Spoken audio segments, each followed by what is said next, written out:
Welcome to Master Domaining. I'm Gene Pimentel, and in this session, we'll cover part 2 of how to earn thousands per month flipping business owners' names. Here's where you get excited about this method because you'll realize how powerful this is using a little bit of automation. As explained in the previous session, this method focuses on businesses that use a personal first name in their business name, like our example, Mike's Landscaping. Rather than beat our heads against the wall trying to manually research available domains that fit this system, we're going to once again tap into a resource of expired domain names. This resource is different than what I've shown you in the past though, because we'll be tapping into a storehouse of domains that have already dropped and become available. This is different than the expiring domains we looked up at Namejet and others. This resource is all about readily available domain lists. Keep in mind though, there are others using these lists, so many of the domains will already have been registered.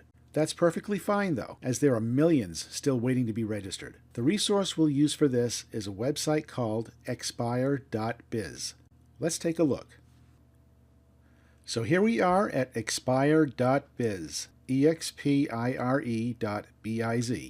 and you'll notice it's a very simple site. All you see is a calendar with the days of the month, and the ones that are available are highlighted. Now today is Friday, February 6th, and if you'll notice, the days 1 through 9 are active, where 10 through 28 are not. That's because the days that are active are the ones that lists are available for. Since today is the 6th, day 6, 7, and 8, and 9 are expiring domain lists, not expired, because they haven't reached the day yet. 1 through 5 are in the past, so that means they've already expired. And you have a back arrow to go to the previous month. Here's January, and all of these days are active because they're in the past and they have lists associated with those days. Let's go back to February. Today's the 6th, so I want to go back one day to make sure I get a list that the domains have already expired and have dropped, and they're available to register. So if I click on 5, here is a list of almost 100,000 domain names that have already expired and have become available. Now naturally, other people access this list, so there may be many that are already gone. But that's okay, because at least the ones we find we know will be available. What I'm going to do is copy this list, and now we'll open our domain name filter software. This is where it gets really cool. Instead of importing entries, we don't have a list that we downloaded, we just have one that we copied. So we'll use the Add Entries feature, and we'll paste in those 100,000 domain names right in this box. And that's all of them. So I'll hit OK, and it's extracting data, which means it's just adding to the list. And now we have the 100,000 names or so in this list. In this case, today was only 77,000. Some days, it fluctuates between 70, 80, 90, 100,000, but you have all the back dates that you can go back on and pull those lists out and check those. Now that we have the full list here inside of Domain Name Filter for the one day, we can go to Filter Setup. We can leave this alone. I typed in a dash to avoid domains with dashes. We don't want hyphens in our domain names, and accept only a .com. And the first thing we're going to do is use this first box, which is word at start. So these words will appear at the beginning of the domain name. So we're looking for domains that begin with these names. Now, there are well over 1,000 first names in this list. So what this will do is extract all the domain names in the main list that contain one of these first names as the first part of the domain name. So let's do that. Now we run filter, and this may take a minute or two because it's comparing all 77,000 domains with over 1,000 first names and extracting all of those into a new list. And it's pulling out anything that's not a .com. And there we go. We now have a new list. We have the original list here and then the new list that is using only the first names and .coms, and let's see how many it brought out. So we have almost 6,000 domain names just from that one list that contain a first name. So that's still a lot to look through. I mean, there are a lot that start with the first name, but they don't apply to what we're doing because they have different types of words after the first name. So we want domains that apply to businesses. So what we're going to do next is do a filter on this list. Let's go to Filter Setup again, and let's uncheck the first box and check the second one.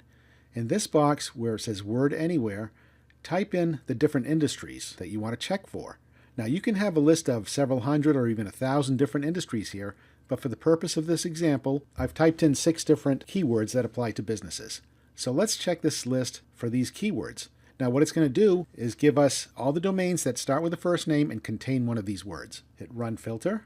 And now we have a third list that is filtered down, and there are only 46 on this list. So you see how we've narrowed it down from 77,000 domain names down to 46. Naturally, if you put more keywords in for business types, you'll have a longer list. But these are lists that you can look through very easily and visually to see what we have for good domain names. Now here's one that pops out, AlmeidaRealty.com. Almeida is a surname, and I'm sure we'll find several businesses that are using this exact name for their business. So I'm going to copy that and paste it into my notepad. Let's look down the list. Here's one called Dana Auto Sales. That has potential, so I'll copy that. And here are a couple that have complete names. David Anderson Real Estate. I'm not going to bother with that because I don't know if we'll find many David Andersons or Debbie Krugers. There's one here called Mahjong Restaurant. There may be more than one of those, so let me just copy that just to see if there is. So from this list of 46, I've picked out 3 different domain names that have potential.